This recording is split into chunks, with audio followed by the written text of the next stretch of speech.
These are the ruins of Kushinagar, 8 hours from Sarnath.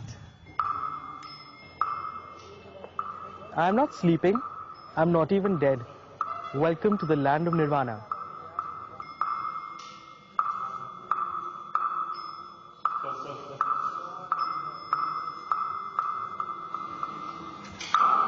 This is where Buddha's cycle of life ended in 543 BC. His body was placed in a reclining pose between two sal trees.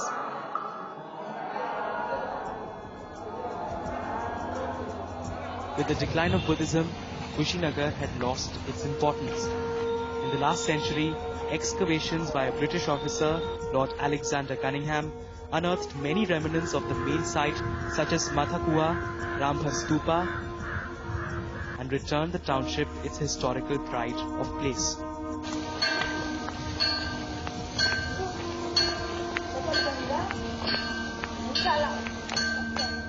For those who really don't understand the significance of Kushinagar for Buddhists from across the world, here's a crash course.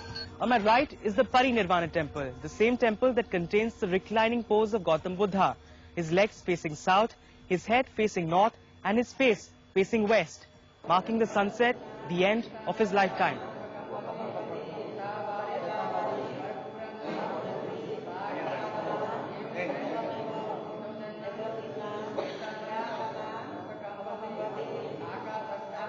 Such is the architectural marvel of the reclining Buddha in the Parinirvana temple that from this angle where I'm sitting right now, you can see Gautam Buddha smiling.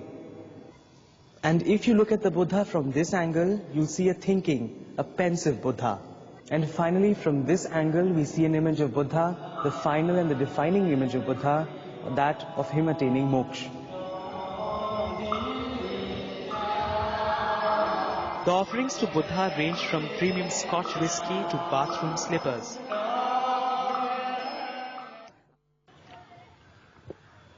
I'm having mineral water, but this is the site where Gautam Buddha had his last drop of water, which was brought from the Hiranvati river close by his most cherished disciple Ananda.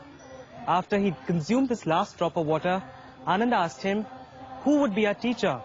Gautam Buddha replied, his teachings would guide people in the future.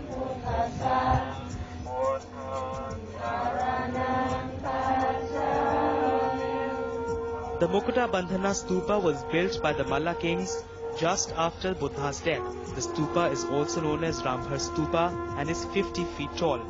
It is believed to have been built on the spot where Buddha was cremated. A parikrama around the stupa is the most traditional form of worship for Buddhists from across the world.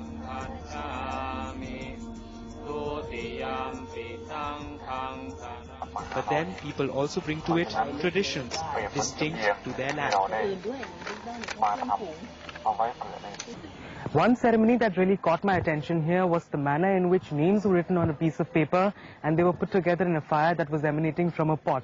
Sherry, who's here all the way from Thailand, will explain to us what really happened. What was that, Sherry, and what is really the significance of that particular ceremony that was just performed? Actually, it's like kind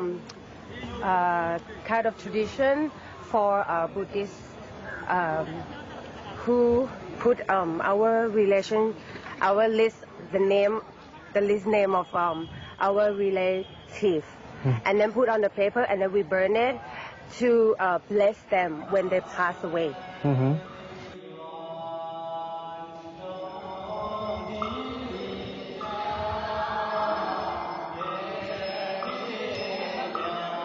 Kushinagar is competing for the top spot in the 7 Wonders of India's contest with other Buddhist sites like Bodh Gaya, Kapilvastu, Sarnath and Sanchi. So will Kushinagar make its tryst with history? It still has much to gain in the future, as we find out. The Maitreya project is perhaps the biggest ever international religious collaboration between 48 countries from across the world. Together they've pooled in nearly $40 billion to make sure that Kushinagar becomes home to the largest sitting Buddha statue in the world, a towering 500 feet tall figure which has already been prepared in Italy. And even if this time around Kushinagar fails to make it to the 7 Wonders of India, about a year from now, it's all set to become one of the 7 Wonders of the world.